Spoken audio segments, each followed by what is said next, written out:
would never say that. And that was a great moment in and of itself, and I love that moment too. Like, it was, Light presents that theme so fantastically well, and I loved it. I loved the fight up until that would have been amazing if I still had my family. I'm not gonna lie, some dust got on my eye. The brand new Demon Slayer movie, Mugen Train I think it's called, and let me tell you, this movie was incredible. Between the fantastic story, the fantastic animation, amazing characters, and great OST, I loved the movie from start to finish. By the end of the movie, after the climax, during the movie theater, I was just sitting there in shock while the credits played. Like, my friend was sitting next to me and I didn't even say a word. I was just staring at the screen in shock of what I had just witnessed, because it was just incredible, to say the least. Anyway, what really matters and what really stood out was Tanjiro's dream and also Rengoku's dream. Now, the author does a great job with Rengoku's dream. The author and director choose to use Rengoku's dream as a way to present the backstory, and it really helps somebody's backstory not be really cheesy or get in the way of that action. It helps with the flow of the film because it actually matters, because he's dreaming about one of the most important moments in his life, and we're gonna get into his dream in a little bit. But Tanjiro, he dreams as if his family was alive. And immediately as he's in the forest, he sees his family and he starts crying, he starts bawling his eyes out, and it's a really emotional moment. What makes it more emotional is when he wakes up, when he's trying to wake up and he has to say goodbye to his family. Because he realizes this is the life that he should have had. This is the life that he was meant to have, that any normal human being was supposed to have, but he couldn't have it. He couldn't have one bit of it. Like, he realized that wasn't fair. That this was the life that everybody was supposed to live out. That they were supposed to get this fantastic life, but they never got it. And it was a really great moment, because the music was playing, it was emotional, the animation was playing, because he turned back and he was just pretty much like, I wish this is how things could be. I'm just gonna have to push forward and go back to reality, but this is the life I wanted. I would have loved to chop up and make charcoal my whole life. That would have been amazing if I still had my family. I'm not gonna lie, some dust got in my eye in that movie theater, and it's getting in my eye right now too. I love that moment. It was just so fantastic, and that's why I got straight to it. But how Tanjiro gets out of the dream world, since Tanjiro is the first one to get out of the dream world, is he ends up ending his life.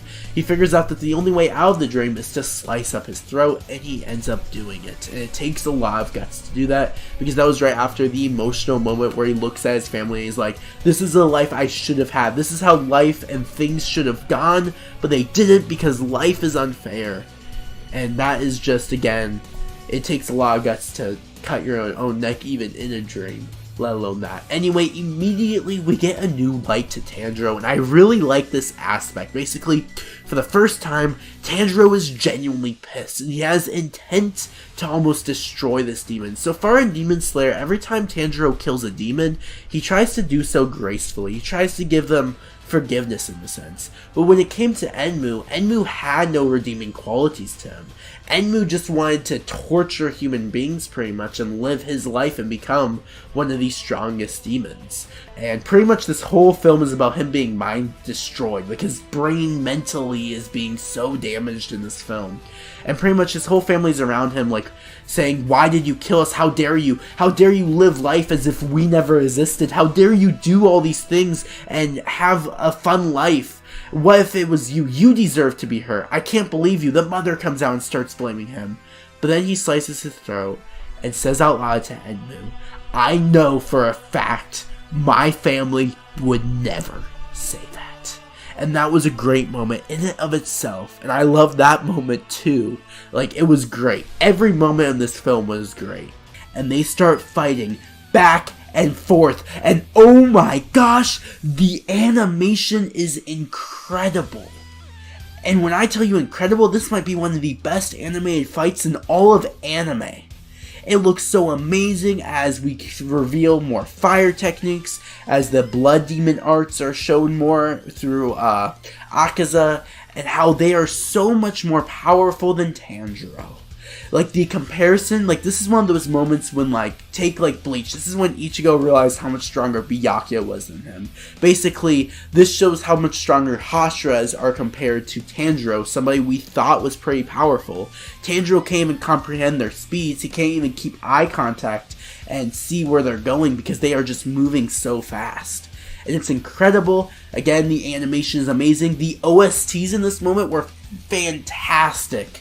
Like, the OSTs got me so emotional, especially as the whole thematic theme and drive of the fight was humanity. Basically, Akaza was trying to convince Rengoku of becoming a demon, saying he was powerful and that he needed to hone his skills by becoming a demon and gaining this regenerative ability. But Rengoku was like, nah bro, I like being a human, I don't like you. And he's very like, he's like Rengoku. Like, he has this perfect personality that meets Rengoku that I haven't really seen in a lot of animes before.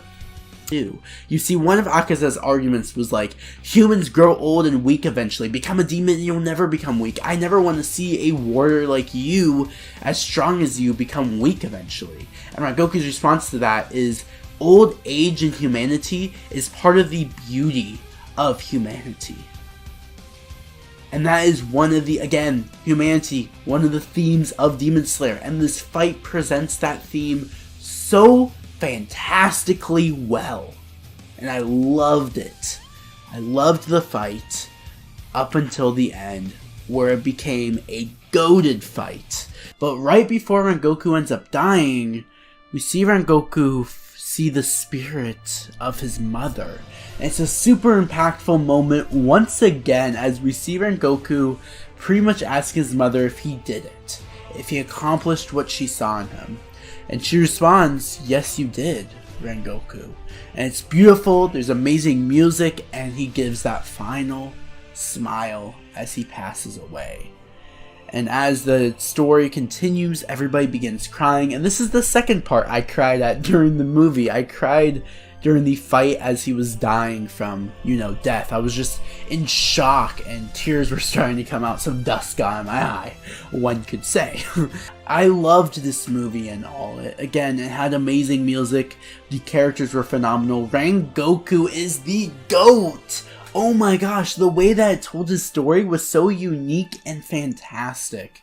And the fact that I thought he was going to be a long-term character, but then he just stood there and died, was so emotional, and how it drove the themes of being human during that fight.